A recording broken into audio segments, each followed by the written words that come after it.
Hey, it's Dr. J. I'm back to talk more about the second Airbnb that we stayed at in the little village of Volcano.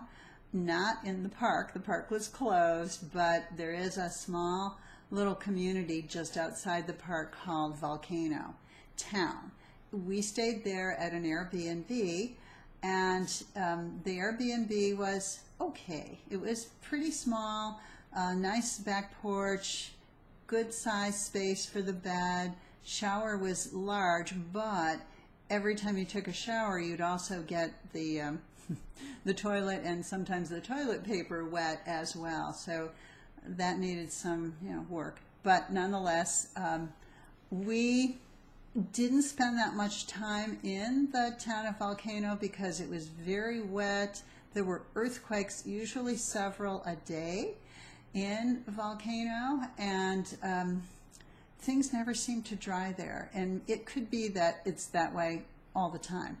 However, we felt that with the overcast conditions and just some of the moisture, we were happier to drive every day into Hilo, which is the second largest city, or maybe it is the largest city on Big Island.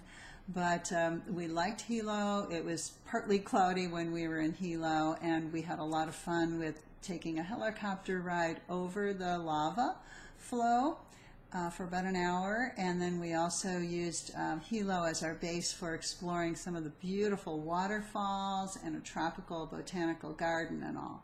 But we would only really drive back to the town of Volcano to sleep and maybe buy a few breakfast items. And we spent 3 nights in Volcano, so we tried to spend our days far away from Volcano because of all the earthquakes. And we are Californians, we're used to earthquakes. These were somewhat different from the kind of jarring earthquakes that we have in California. So the earthquakes we felt at our B&B were more rolling, but there were several of them, and some of them were pretty strong, and that wasn't very pleasant. The third place that we stayed at was up in Waikoloa Village. We had really nice weather up in Waikoloa. Skies were blue. There were always, the trade winds and so on. But of our 3 B&Bs, that B&B was the place we liked best. It was very spacious. It had recently been decorated, had some beautiful wood ceiling and wood around the shower, well appointed amenities, and the context was pleasant. It was actually a studio that was behind someone's house. We didn't have any trouble with noise. It was in a neighborhood in the Waikoloa Village area. But, again, you can expect those sorts of arrangements when you're doing Airbnbs, which we chose to do the entire vacation.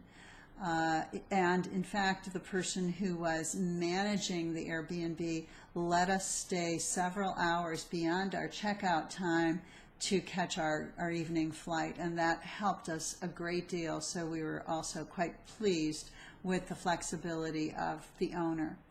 But nonetheless, all of the people who rented to us were very pleasant. We had no trouble at all with the individuals. Sometimes it was just the location. So on the next video, I'll talk about our activities, which were really terrific in general.